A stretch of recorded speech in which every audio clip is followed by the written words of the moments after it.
सचिन आहेर शिंदे गटात जाता चंद्रशेखर बावनकुळे ठाकरेंच्या जखमेवर मीठ चोळलं, म्हणाले अहंकारामुळे पक्ष लयाला गेला। विधान परिषदेच्या उपसभापतीपदाच्या निवडणुकीच्या तोंडावर ठाकरे गटाला बसलेल्या धक्क्यावरून आता राजकीय कलगीतुरा रंगलेला आहे। ठाकरे गटाचे विधान परिषदेचे आमदार सचिन आहेर यांनी शिवसेना शिंदे गटाकडून उपसभापतीपदाच्या निवडणुकीसाठी उमेदवारी अर्ज दाखल केला असून ते शिंदे गटात अधिकृत प्रवेश करत आहेत। आणि या मोठ्या राजकीय घडामोडीवर महसूल मंत्री चंद्रशेखर बावनकुळे यांनी उद्धव ठाकरे यांच्यावर अत्यंत आक्रमक शब्दात टीका केलेली आहे। चंद्रशेखर बावनकुळे माध्यमांशी बोलताना म्हणाले की अहंकारी भाषा वापरूनच उद्धव ठाकरे यांचा पक्ष लयाला गेला आहे आणि त्यांनी अजूनही अहंकार सोडलेला नाही, त्यांनी तो सोडायला हवा। उद्धवजी आणि त्यांच्या लोकांनी अहंकार सोडावा, हा अहंकारच त्यांना नडतोय। भारतीय जनता पक्षाच्या या ऑपरेशनशी काही संबंध नाही।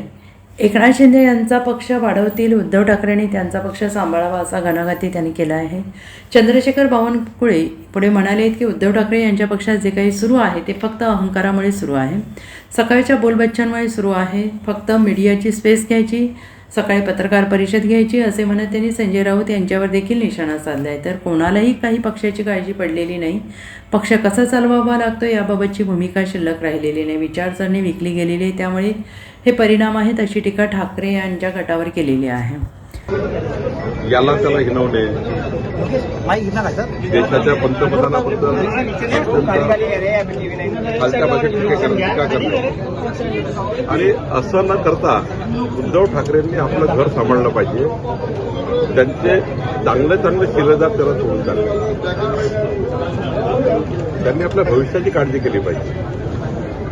आणि ज्यावेळी त्यांना फिरण्याची गरज होती, खरं जेव्हा धावून लागली होती की शिवसेनेमध्ये अंतर्गत गटबाजी आहे, जेव्हा उद्धव ठाकरे मुख्यमंत्री होते आणि आदित्य मंत्री होते, तेव्हा जर योग्य पद्धतीने खासदार आमदारांना भेटले असते, त्यांचं म्हणणं ऐकून घेतलं असतं, त्यांचा काय कळ आहे ती ऐकून घेतली असती, एवढा मोठा स्फोटही झाला नसता।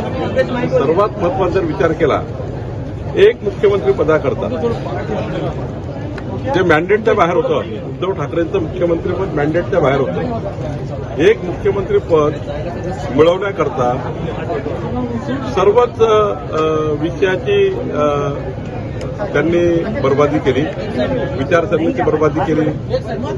हिंदू हृदय सम्राट बाळासाहेब ठाकरे यांच्या विचाराशी त्यांनी खेळखंडोबा केला, महाराष्ट्राचं मॅन्डेट तोडलं, देवेंद्र फडणवीसांना दिलेलं मॅन्डेट त्यांनी तोडलं आणि त्यामुळे आता हे परिणाम भोगावे लागतील। हे परिणाम आहे। Bureau report SBN Marathi, Mumbai.